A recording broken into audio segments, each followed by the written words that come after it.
नहीं तब तक आपको तीत नहीं होगी। ऐसी कल एकादशी थी, उस एकादशी का नाम था बरथनी एकादशी। और एकादशी का महत्व भी आप सब सुना रहे थे। इतना महत्व वेदों में कि इसके मुकाबले कोई व्रत ही नहीं है। तो बरथनी एकादशी की जो कथा है वो इस प्रकार है कि एक राजा थे मानधाता, और वो नर्मदा नदी के किनारे राज्य करते थे। बड़े भक्त थे। मानधाता का नाम सुना होगा आप लोगों ने, बड़े भक्त थे।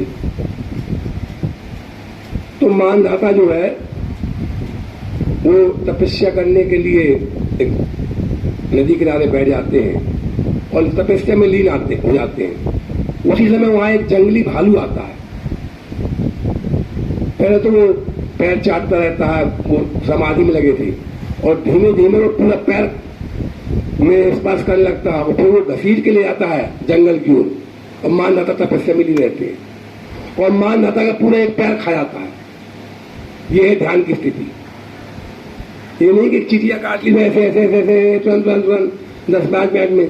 मानधाता का पूरा एक पैर, पंच तत्वों की कथा आती है, स्कंद पुराण में इसकी कथा आती है। पूरा पैर खा गया। जब मानधाता तपस्या से उठे, देखा पैर नहीं है। वो तब भी लगा था पैर के आगे भी छोटा पड़ा था। भगवान को स्मरण किया, भगवान आए, उस जंगली भालू को मारा, उसकी रक्षा की। अब उसने देखा मेरे पैर नहीं। भगवान ने कहा तुम्हारा तो पैर चला गया, पैर खा गया ये। भगवान ने कहा तुम मथुरा वृंदावन जाओ, और वहां पर मेरे ये जो बरथनी एकादशी निकली, ये भगवान के 12 जो अवतार हैं, 12 अवतार की इसमें कथा है। 12 अवतार के नाम से इसका नाम बरथनी एकादशी पड़ा है। 12 अवतार भगवान ने लिया था। जब हिरण्याक्ष और हिरण्यकश्यप 2 भाई थे, बहुत ज्यादा परेशान किए थे देवताओं को, संसार को, तब भगवान ने जो है हिरण्यकश्यप को तो प्रहलाद का मतलब नरसिंह रूप रखा, और हिरण्याक्ष जो पृथ्वी को ले गया था समुद्र में, और इसलिए ले गया था कि देवता लोग जो पृथ्वी में हवन होता है, देवता लोग हवन से पुष्ट होते हैं। बोले पृथ्वी को गायब कर दो, पृथ्वी में हवन ही नहीं होगा, पुण्य का कोई काम ही नहीं होगा, देवता लोग अपने आप ढीले पड़ जाएंगे, और जब ढीले पड़ जाएंगे तो हम उनसे जीत जाएंगे। ऐसे इरादे से वो पूरी पृथ्वी को नीचे ले गया। भगवान ने 12 रूप रखा और उसका उद्धार किया। उसी 12 रूप के नाम से इसका नाम बरथनी एकादशी पड़ा। और फिर वो मथुरा वृंदावन गए अम्बरीश मानधाता, और वहां पर उन्होंने जाके तपस्या की, और उसके क्रम से व्रत किया, और उसके प्रभाव से उनका पैर ठीक हो गया। और अम्बरीश की भी कथा है कि दुर्वासा ऋषि उनके यहाँ आए, और वो एकादशी का व्रत रखते थे अम्बरीश। उन्होंने कहा हम आपके यहाँ व्रत पारायण करेंगे, और हम गंगा नहा के आ रहे हैं। अम्बरीश इंतजार करते रहे, और द्वादशी में जब पालन का टाइम था, द्वादशी समाप्त होने जा रही थी, त्रयोदशी लग रही थी। अब उनको पालन करना था, दुर्वासा ऋषि आए नहीं। जब दुर्वासा ऋषि नहीं आए तो उन्होंने सारे ग्राम के जल को तुलसी दल डालकर और व्रत तोड़ लिया। तब तक अम्बरीश वो आए दुर्वासा ऋषि, और उन्होंने बहुत क्रोध में उनको श्राप देने की कोशिश की। भगवान ने चक्र सुदर्शन चला दिया। चक्र सुदर्शन दुर्वासा के पीछे लग गया, क्योंकि भगवान ने कहा कि जो अपराध भगत कर रही, राम रोष पावक मोजरी। यदि कोई भक्त का अपराध करता है, मेरा अपराध, मुझे अपमान न मानो कामो, मैं अपने अपमान को नहीं मानता, जन अपराध न मानो। मैं अपना जो है अपना, मेरा कोई अपराध करते मुझे कोई बात नहीं, लेकिन मेरे भक्त का अपराध करता है, जो अपराध भगत कर रही, राम रोष पावक मजे रही। तो दुर्वासा के पीछे वो चक्र उन्होंने छोड़ दिया। दुर्वासा अपने पिता ब्रह्मा के पास गए, क्योंकि ब्रह्मा के पुत्र थे। ब्रह्मा ने कहा मैं नहीं रख सकता। शंकर जी के पास गए, नहीं, उन्होंने कहा हम भी नहीं रखते। फिर वो नारद जी के पास गए। नारद जी ने कहा कि तुम भगवान के पास जाओ। भगवान ने कहा मैं भी नहीं रख सकता। विष्णु भगवान ने कहा मैं नहीं रख सकता। तुमने भक्त का अपमान किया, तुम भक्त के पास जाओ। और दुर्वासा जी आए, अम्बरीश के पैरों पे गिर पड़े, बोले चक्र से भी रक्षा करो। तब अम्बरीश ने चक्षुरान से कहा कि शांत हो जाइए, तब वो शांत हुए। तो इस तरह ये जो बरसनी एकादशी निकल गई, उससे पहले आमला एकादशी थी, उससे पहले पाप मोचनी एकादशी थी। इन एकादशी के बारे में हमको जब तक पूरी जानकारी नहीं होगी, पूरा तब तक उसकी प्रीत नहीं होगी।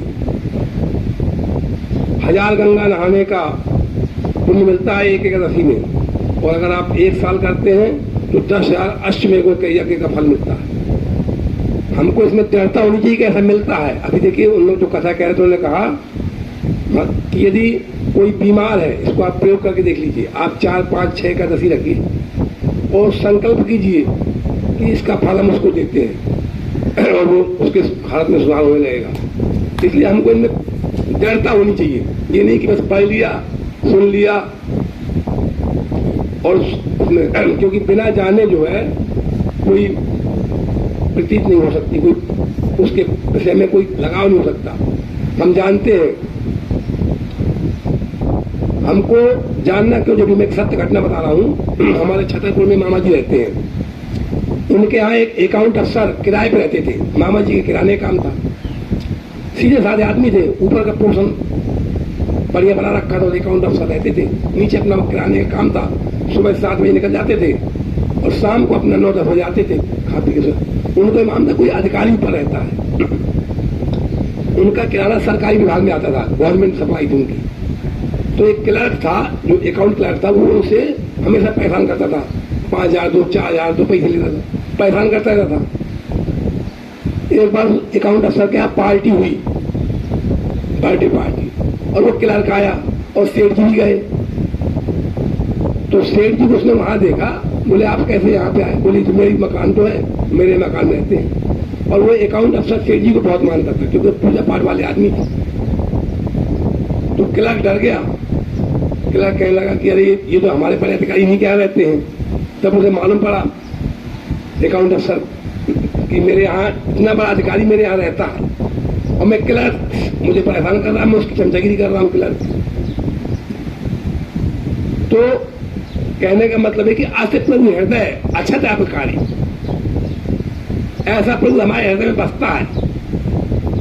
हमको दृढ़ता होनी चाहिए। अगर हम 24 घंटे में 4-6 बार जब व्यापार से निवृत्त हो रहे 1-8-4 मिनट के लिए, और ये महसूस कर ले कि हमारे हृदय में भगवान है, वो बसा है, तो कोई गलत विचार, कोई गलत काम हमारे मन के अंदर आ ही नहीं सकता। क्योंकि गलत काम हम जब करते हैं जब हमें कोई देख नहीं रहा होता। और अगर हमारे दिमाग में इस बात की कोई पूजा पाठ ना करो, आप केवल इतनी दृढ़ता कर लो कि प्रभु हमारे हृदय में है। निका होता रामायण पढ़ते रहो, आप पढ़ते रहो, पढ़ते रहो। उसको मानना नहीं है, उसको समझना नहीं है। समझना भी तो जरूरी है, क्या कह रहा है। एक डॉक्टर साहब क्या, एक मरीज गया, उनने दवा दे दी, अगले दिन जाकर मुझे आराम नहीं मिला। बोले, वो हमें तो तुम्हें खांसी सीधी आराम का ही नहीं मिला। बोले, कल की दवा पीली थी? बोले, नहीं पीली नहीं थी, लाल थी। बोले, मेरा मतलब ये नहीं था, मेरा मतलब ये था कि कल की दवा जो मैंने तुमको दी थी वो तुमने खाई कि नहीं खाई? बोले, नहीं। बोले, क्यों? बोले, उसमें लिखा था ढक्कन सदैव बंद रखे। उसमें लिखा था कि ढक्कन सदैव बंद रखे। मैंने बोले, नहीं ढक्कन। तो समझना है हमको कि क्या कह रहा है। सुन समझे जन मुदित मन, समझना बुद्धि का काम है, और मुदित मन, प्रसन्न रहना, ये हमारे मन काम है। मन से पूरा खेल है। आप कोई मर्डर हो जाता है, कोई मर्डर करता है, तो कोर्ट भी पूछता है उसकी मनसा क्या थी।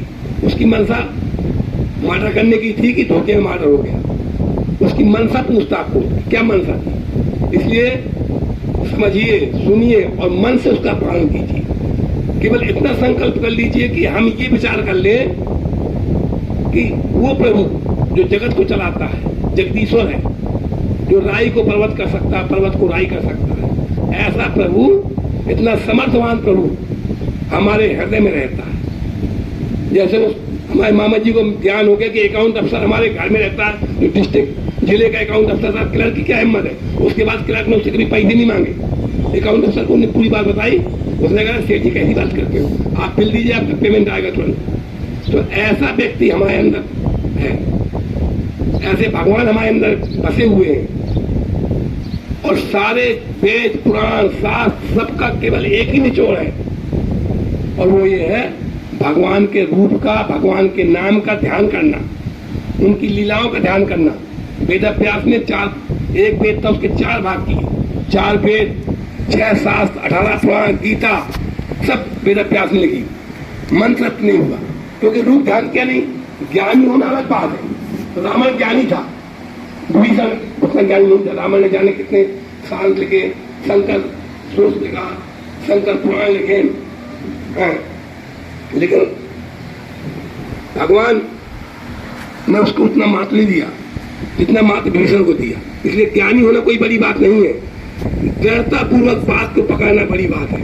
इसलिए हम सब योगी ना कुछ कर पाए तो इतना जरूर दिन में कम से कम 10-5 बार ध्यान कर ले कि भगवान हमारे हृदय में रहते हैं। वो रहते तो है, तो मानो या ना मानो, मानो तो रहते और ना मानो। अगर मान लोगे तो आपका ज्यादा फायदा है।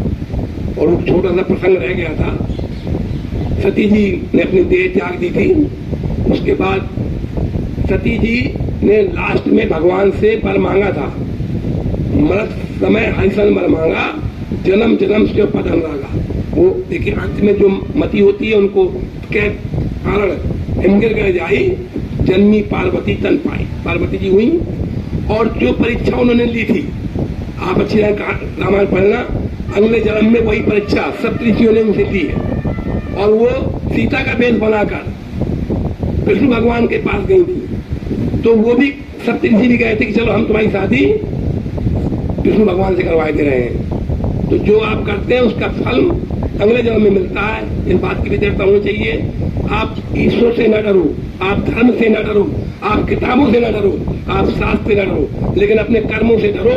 आप कर्म अच्छे करो, क्योंकि जो काया से पाता कोई बिन भोगे छूटे नहीं चोरी। तुलसिया व रामचंद्र की